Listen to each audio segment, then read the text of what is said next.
On their walk home from church, Paul and the kids spoke about what they had learned at Sunday school and youth. "There are 3 new girls in my class. I think they're triplets, and like us they are foster kids too," said Caleb, gesturing at Ethan. "Living with twins is bad enough, but triplets, no thanks," said Ethan. Nevaeh shot him a glare that could melt the sun if it shone in the wrong direction. Caleb and Ethan retreated to the back of the pack and paused to look at the ducks on the river. The rest of the walk home was quiet. The grand hallway of the stately old house in nowhere was an absolute hurricane of noise, boots, and overlapping voices. "Has anyone seen my left trainer?" Michael yelled from the top of the stairs, leaning dangerously over the banister. "Check under the coffee table," David shouted back, hoisting a massive canvas duffel bag onto his shoulder. "And hurry up. Dad says the airport shuttle leaves in 10 minutes. At the large wooden kitchen table, Paul sat calmly with a coffee mug in one hand and a clipboard in the other. He looked up, a warm, patient smile breaking across his weathered face as his family swirled around him. Eli stood right beside him, holding the master checklist for the Eli project. Over the last few years, Eli had grown taller, his sharp wit fully intact as he helped his dad manage the beautiful chaos of their expanding family. "All right, let's do a head count," Eli announced, banging a wooden spoon against the table to get everyone's attention. Mark, David, and Caleb immediately fell into line. Michael, Josh, and Ethan were double-checking their backpacks, while 9-year-olds Lacey and Hallie were busy helping zip up the smaller travel bags and keeping the passports organized. Meanwhile, the twins, Nevaeh and Emily, were practically vibrating with excitement, whispering to each other as they checked their matching carry-on bags. Mary Ann came down the hall, keys jingling in her hand. Her demanding caseload as a social worker back in the busy hub of somewhere meant she couldn't take time off for the overseas trip, but because somewhere was just a short drive from nowhere, she had plenty of time to give them a proper send-off before work. She walked through the chaos, kissing Paul on the cheek and wrapping the kids in giant, tight hugs. "You boys and girls behave for your father," Mary Ann laughed, adjusting Ethan's collar.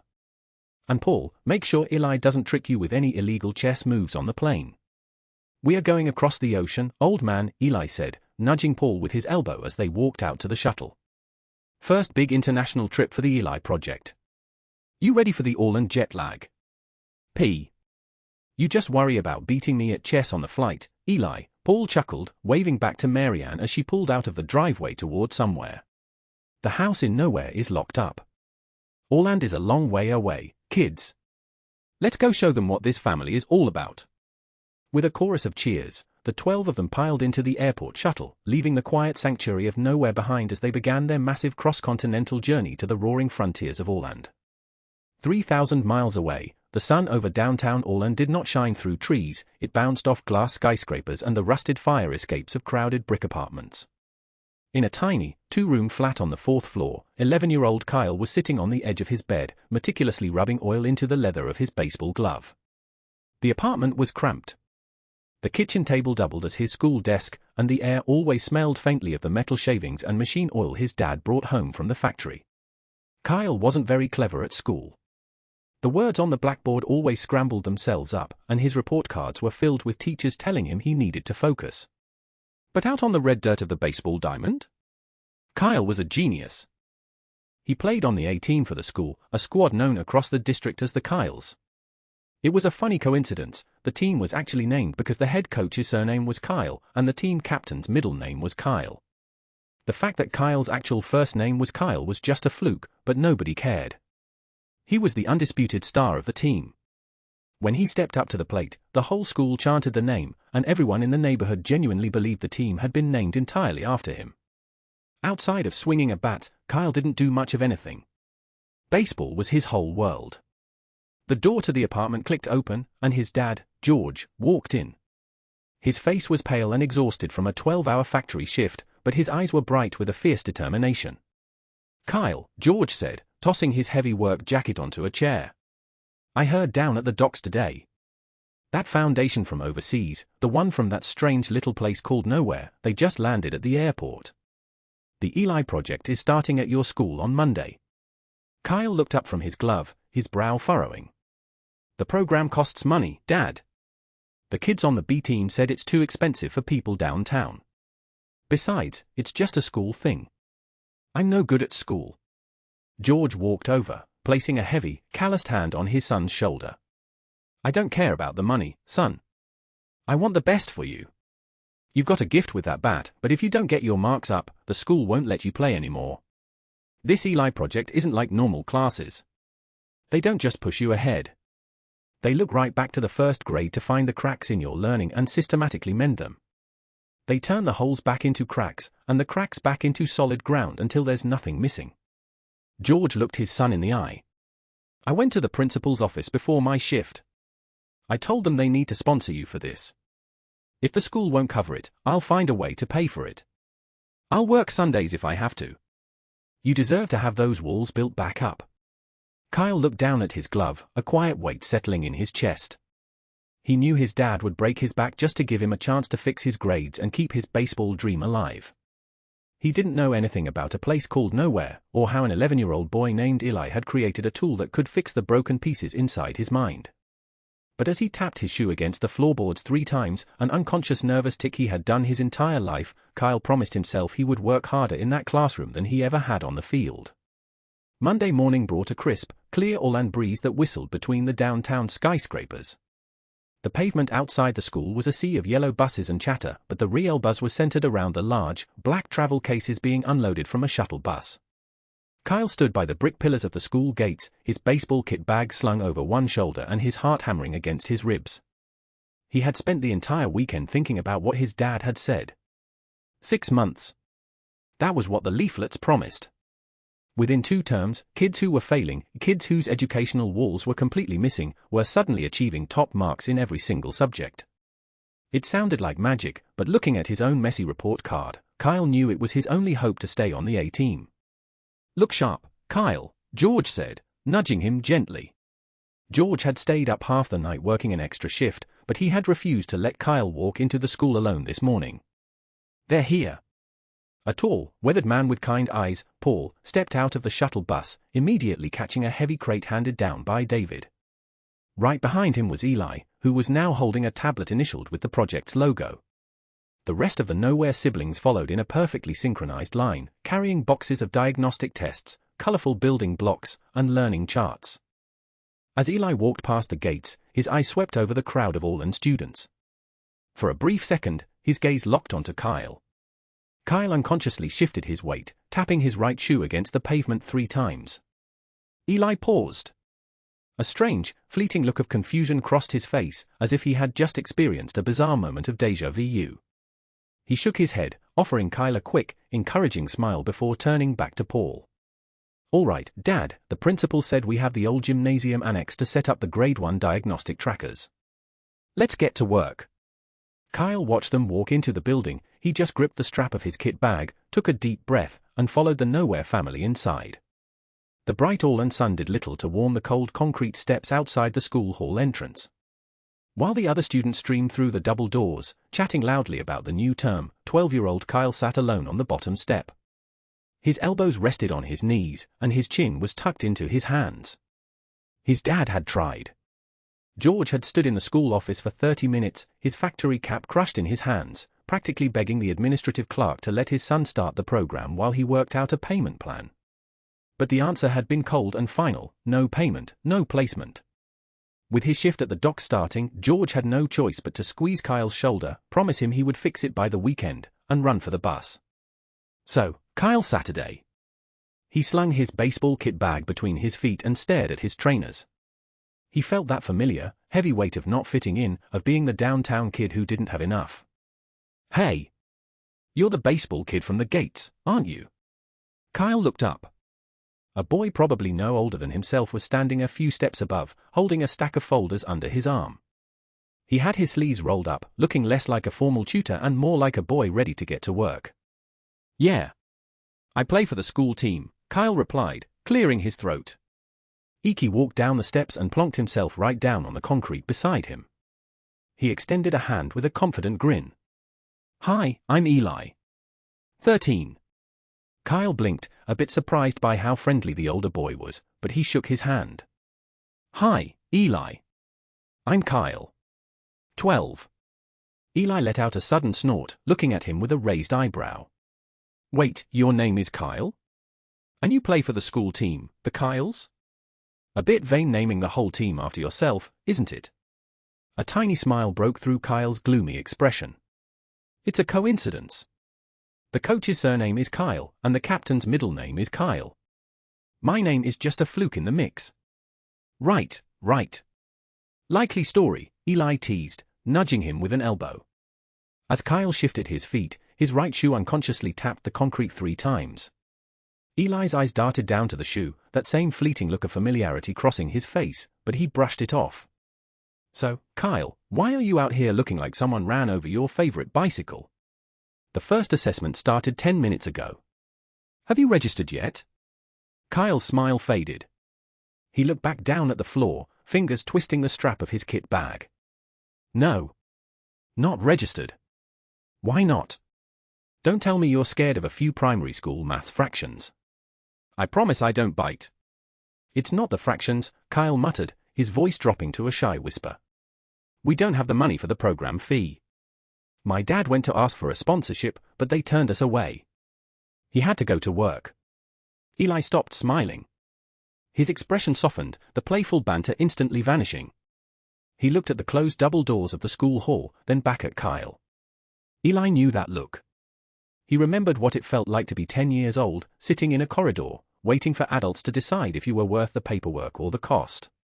He remembered the group homes, and he remembered the cold bureaucracy that treated children like file numbers. Eli stood up, tossing his folders onto the steps. Come with me, Kyle. I can't, Kyle said, pulling back. The lady at the desk said. I don't care what the lady at the desk said, Eli interrupted, his voice ringing with a fierce, quiet authority that sounded exactly like Paul. Come on. Grab your bag. Kyle hesitated, but there was something so solid and trustworthy about Eli that he couldn't help but stand up. He followed Eli through the double doors and straight into the bustling foyer of the school hall. At the end of the room, a stern-faced school clerk was sitting behind a long folding table covered in registration ledgers. Eli marched right up to the table, rapping his knuckles gently on the wood. Excuse me. I need to register Kyle for the 5th grade cohort. The clerk adjusted her spectacles, looking down at her ledger and then up at the boys. Her expression hardened. I already spoke with this boy's father. George was told that the school's downtown sponsorship quota is completely full for this term. Without the upfront district project fee, Kyle cannot be enrolled in the Eli project. He's the star of the baseball team, Eli said, his jaw tightening. If he doesn't patch his learning cracks this term, he gets disqualified from playing. You're going to let a piece of paper ruin his year. Rules are rules, young man, the clerk said snobbishly, tapping her pen. This is an international educational foundation. We cannot just hand out free. How much is the fee? Eli cut her off. The clerk blinked, caught off guard. It's $75 for the regional district insurance and materials, but... Before she could finish her sentence, Eli reached into his back pocket and pulled out his own wallet. He opened it, snapped out a crisp $100 bill, and slapped it firmly onto the ledger right over the blank registration line. Keep the change for a cup of coffee, he'll need it later, Eli said smoothly. Register him. Now. The clerk's mouth fell open. She looked at the money, then at Eli's tablet initialed with the foundation logo. Now see here, you can't just pay for students out of pocket. The school board protocol dictates that. I don't care what the protocol dictates, I am the Eli project, Eli said, leaning over the table with a sharp, brilliant grin that left the clerk completely speechless. I made it. And I don't leave kids sitting on the steps outside. Next time before you exclude another kid you speak to me first, got it? Kyle stood entirely frozen, his mouth slightly open in absolute shock. Nobody had ever stood up for him like that besides his dad. He watched as the clerk, red-faced and flustered, reluctantly picked up her pen and wrote KYLE in big, bold letters on the official class list. Eli turned to Kyle, the intense look vanishing, replaced instantly by his usual mischievous smirk. He tossed his wallet back into his pocket. He knew he would easily make the money back from the school board later anyway, based on the total number of local students he was contracted to tutor this term. But honestly? Eli didn't care about the numbers. If Paul had taught him anything at the Nowhere House, it was that you never let bureaucracy get in the way of a child who needs a safe place to learn. He would have tutored Kyle and every other kid in this city for absolutely free if he had to. There, Eli said, clapping a hand onto Kyle's shoulder and steering him toward the gymnasium annex where the other kids were waiting. You're on the list, baseball star. Now let's go fix those educational walls of yours so you can get those straight A's. The gymnasium annex was transformed into a silent, focused engine of learning. Row after row of old wooden desks filled the room, each one occupied by a student staring down at the thick, colorful diagnostic packets Eli had designed. For the next 2 weeks, this was Kyle's world outside of the baseball diamond. Eli was relentless, but he was patient. He moved through the rows like a seasoned captain, his eyes scanning the pages as the all-in students worked. Whenever a child hit a wall, Eli didn't give them the answer, he sat down beside them and traced the problem back to its exact origin. "See here, Kyle?" Eli murmured on the third afternoon, pointing a pencil at a long division problem on Kyle's desk. "You're trying to build a roof, but you forgot to lay the bricks for the first floor windows. This mistake here isn't a 5th grade mistake. This is a crack from the 2nd grade when you missed the lesson on place values." Kyle looked at the numbers, his brow furrowed in concentration. "The teacher back then just told me I was too slow and moved on." "And that's exactly where the real trouble started," Eli explained, his voice serious as he tapped the paper. "People don't realize how dangerous a little crack like that is. You miss a basic concept in the 2nd grade, and it's just a tiny fracture. But then you move to the 3rd grade, and because that crack is still there, the new lessons don't sit right. By the 4th grade, it becomes an exponential problem. The crack turns into a gaping hole, then missing windows, and by the 5th grade, entire walls are collapsing. If you don't attend to it early, the whole structure falls down and you get left behind." Eli gave a firm, encouraging nod. "But we are catching it now. We patch that 2nd grade crack today. Then we look at the 3rd grade gaps, then the 4th, until your 5th grade wall goes up perfectly straight." Over those 14 days, Eli marked every single paper by hand, systematically reassessing Kyle and the other students. He refused to pack up a single folder until he was entirely satisfied that every microscopic fracture line in their baseline knowledge was filled with solid ground. By the end of the fortnight, Kyle wasn't just completing his homework. For the first time in his life, he actually understood it. The foggy chaos in his mind was clearing up, replaced by a sharp, quiet confidence that felt exactly like the feeling he got when he held a perfect, balanced bat. The Saturday sun baked the red dirt of the downtown baseball park until it shimmered. The stands were absolutely packed with shouting parents, cheering students, and local dock workers who had come straight from their shifts. This was the biggest rivalry match of the season, the Kyles versus the district champions, the Central Ironclads. Up in the bleachers, Paul, David, and the rest of the Nowhere family sat together, watching the game with keen interest. Eli stood by the chain-link fence, his arms crossed, a proud smirk on his face. The Ironclads were a brutal, imposing team, and by the bottom of the 4th inning, they had loaded the bases. Their star hitter stepped up to the plate, tapping his heavy aluminum bat against the rubber home plate with an aggressive glare. On the pitcher's mound, 12-year-old Kyle stood entirely alone. He took a deep breath, adjusted his cap, and stared straight into the catcher's mitt. He shifted his weight, and on the dusty mound, his right shoe unconsciously tapped the dirt 3 times. Thwack! Kyle released the ball. It didn't just fly, it blurred through the all and air like a bullet. The hitter swung wildly, a full second too late. "Strike 1, the umpire bellowed. The crowd erupted. For the next 3 innings, Kyle put on an absolute masterclass in pitching. His fastballs had a terrifying, lethal tailing action, and his changeups left the rival batters swinging at thin air. It became a joke among the spectators. Once Kyle took the mound, the Ironclads looked like they were trying to hit shadows with toothpicks. Not a single boy from the rival school could even touch the ball, let alone get a hit. He struck them out, one by one, with clinical, effortless precision. But the real magic happened in the bottom of the 9th. The score was deadlocked. The Kyles had 2 outs, and it was Kyle's turn at the plate. He stepped into the batter's box, rolling his right shoulder back. The Ironclads pitcher looked rattled, sweat dripping from his chin as he stared at the legendary downtown superstar. The pitcher threw a high, inside fastball, a dangerous pitch meant to back Kyle away from the plate. Kyle didn't flinch. He tracked the spinning seams of the ball with perfect, laser-like focus. He uncoiled his hips, swinging the wooden bat with a terrifying explosion of raw power. Crack! The sound echoed off the downtown skyscrapers like a gunshot. The ball launched into the clear blue sky, soaring higher and further than any ball hit in the history of the park. The outfielders didn't even bother running, they just turned around and watched it sail completely out of the stadium, clearing the perimeter fence and bouncing down the concrete street outside. A home run. A legendary, stadium-clearing walk-off. The home crowd went absolutely feral, pouring over the barriers as the entire school team rushed the field to hoist Kyle onto their shoulders. Through the sea of cheering faces, Kyle looked over at the fence and locked eyes with Eli. Kyle raised his fist in triumph, knowing that his spot on this team was safe, his learning cracks were mended, and his real journey was only just beginning. The final morning in Orland was bright and crisp. Outside the school gates, the airport shuttle bus sat idling, its exhaust piping white plumes into the cool air. The Nowhere family were busy loading the last of their black equipment cases into the back. George stood by the brick gate pillars, his factory cap tucked respectfully under his arm. Paul stepped forward, extending a warm, calloused hand to George. "Take care of yourself, George. And take care of that boy. He's got a bright future ahead of him." "I can't thank you enough, Paul," George said, his voice thick with emotion as he shook Paul's hand fiercely.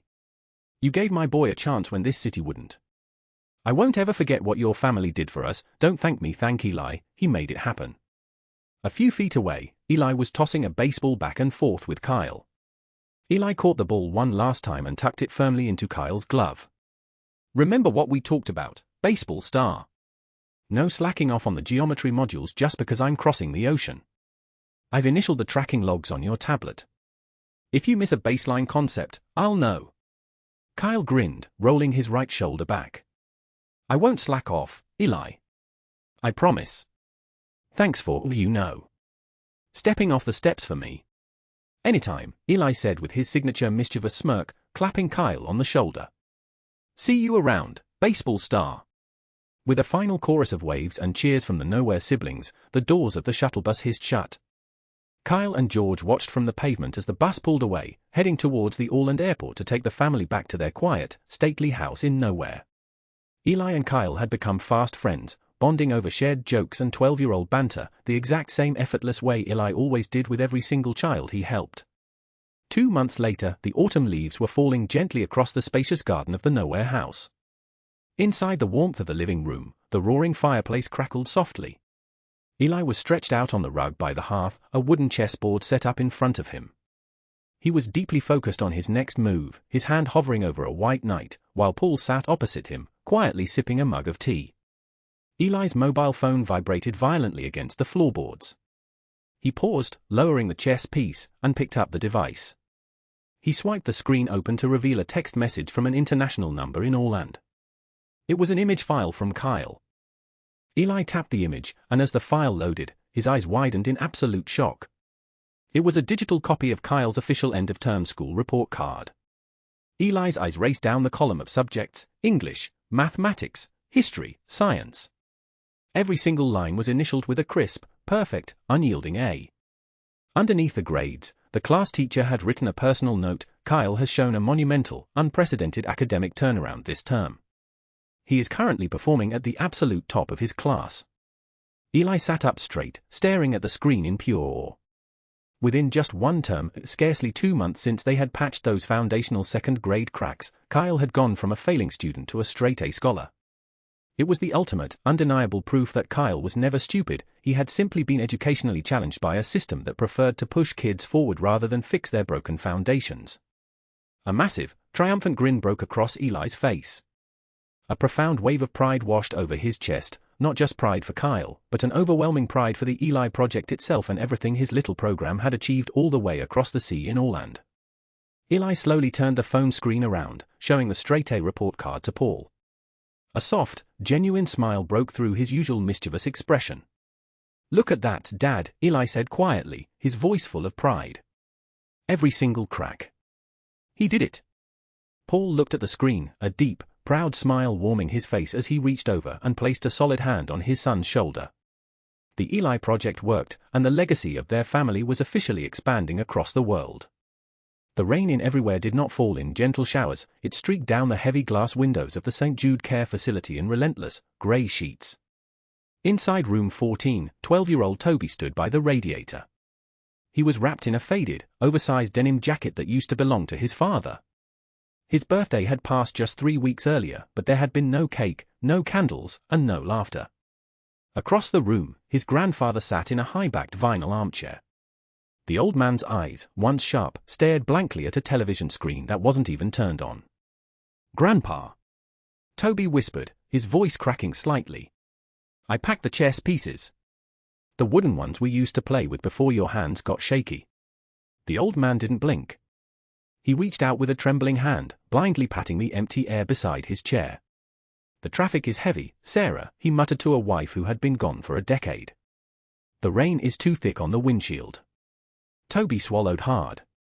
It had been exactly 2 years since the police knocked on their door to tell them his parents had been killed in a horrific car accident on their drive home from the hospital. The shock of that night had triggered his grandfather's rapid descent into dementia. Now, the disease had stolen the old man, too. A gentle hand rested on Toby's shoulder. He looked up into the tired face of Susan, the Child Protective Services social worker. "It's time to go, Toby," Susan said softly. "The transport vehicle is waiting downstairs. We need to beat the evening traffic out of everywhere." Toby looked back at his grandfather one last time. He picked up his single, battered duffel bag and walked out the door, the soles of his sneakers squeaking against the linoleum. The drive-through everywhere was a blur of neon signs and crowded concrete intersections.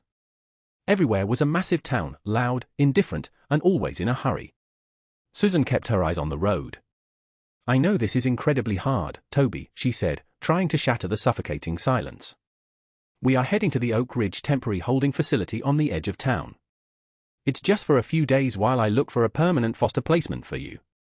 "I was doing fine," Toby muttered, his eyes tracing the raindrops sliding down the glass.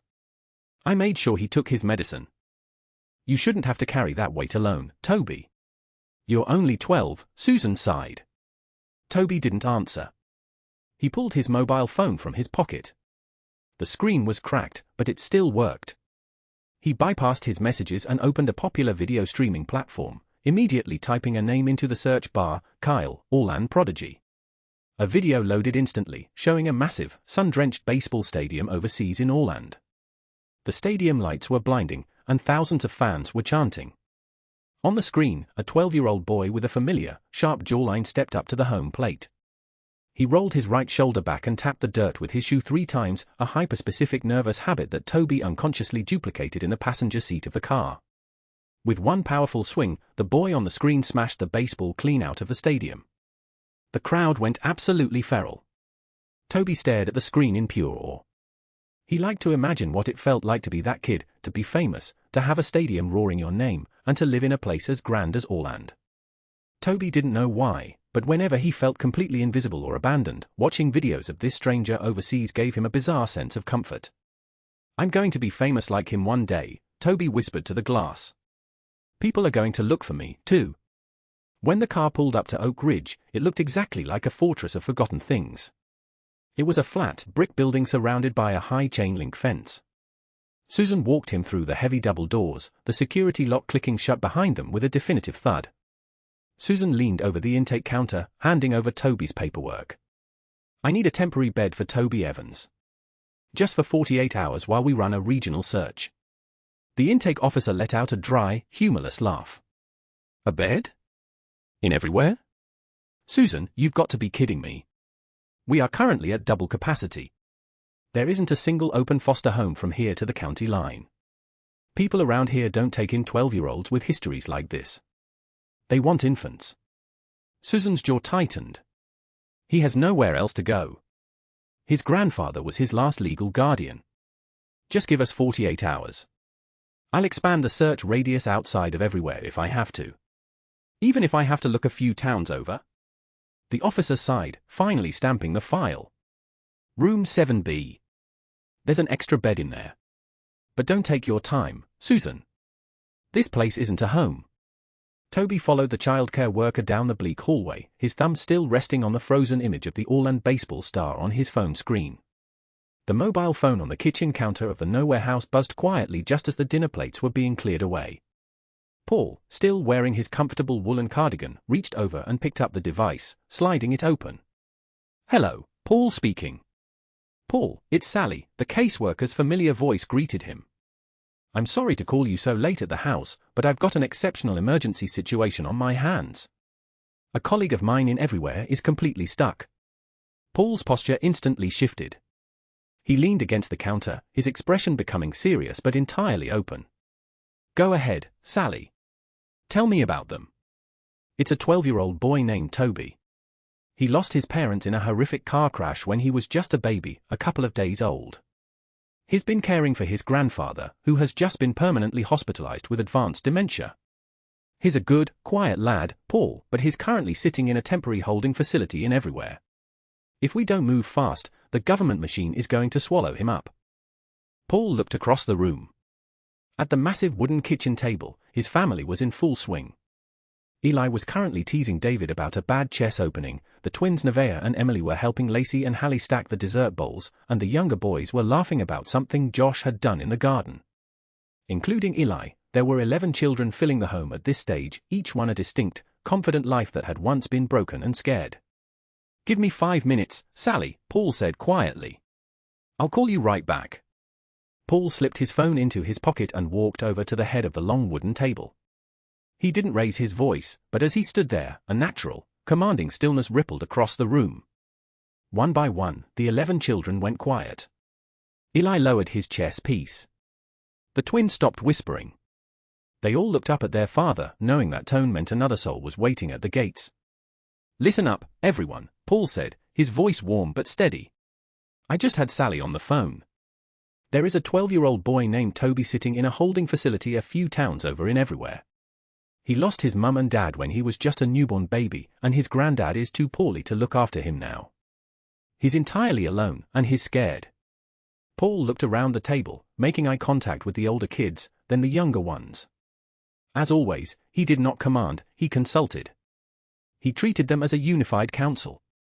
His name is Toby. He needs a family that understands what it feels like to be left behind. What do we think? Do we have a place for him? There was no hesitation.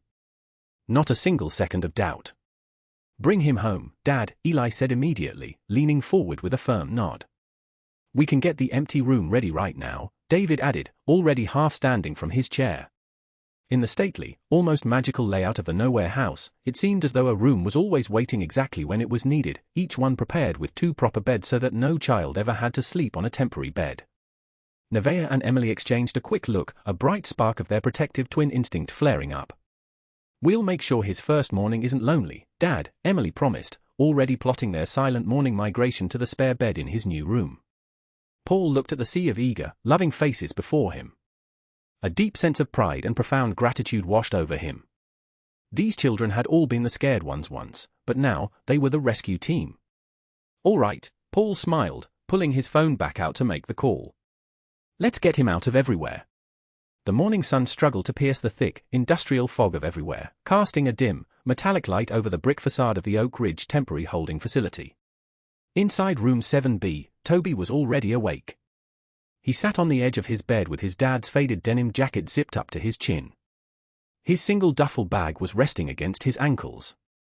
On the nightstand, his grandfather's wooden chess pieces were packed away neatly inside a woolen sock. The door to the room clicked open. A childcare worker poked her head inside. Toby? Grab your things. Your caseworker is waiting for you in the intake foyer. You're being discharged. Toby's stomach did a familiar, nervous flip. He didn't ask questions. He picked up his bag and followed the worker down the sterile corridor, his heart pounding against his ribs. He prepared himself for the worst, another clinical government transport car, another cold office, or a seat in a state-run group home where he would finally become invisible. But when he stepped through the heavy double doors into the foyer, the scene was entirely different. Susan was standing by the intake desk, a massive file tucked under her arm, but she wasn't looking at her paperwork. She was smiling, a real, genuine smile of profound relief. Standing beside her were 3 people Toby had never seen before.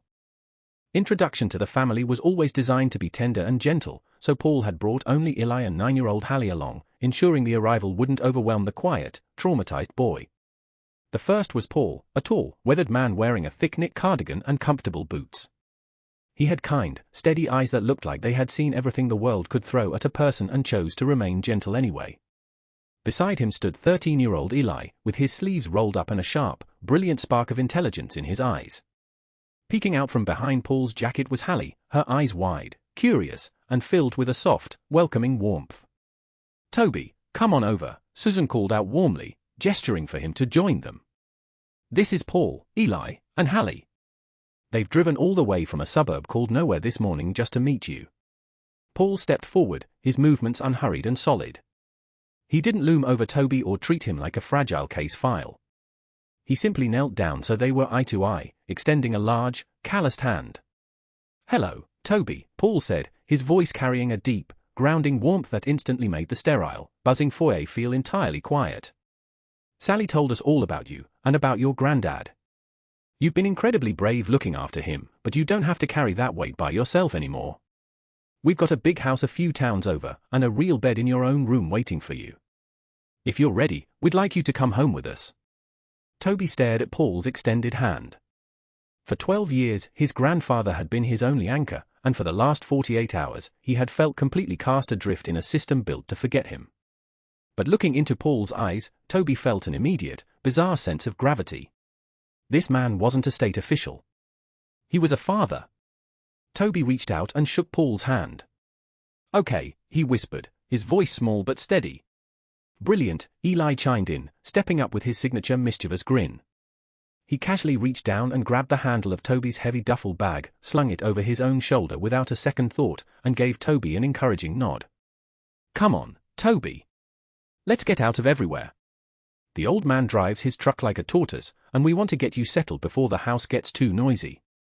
Hallie stepped out from behind Paul, offering Toby a small, gentle smile.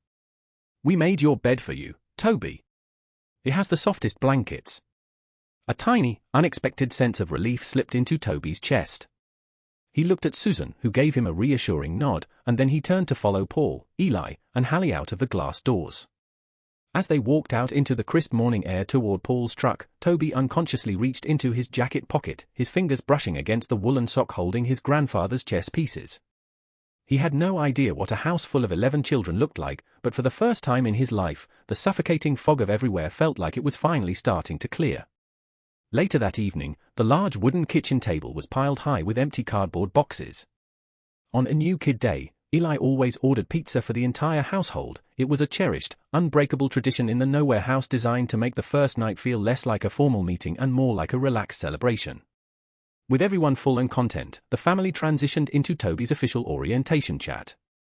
Toby sat quietly between Eli and David, his hands clasped in his lap, still adjusting to the sheer size of the household.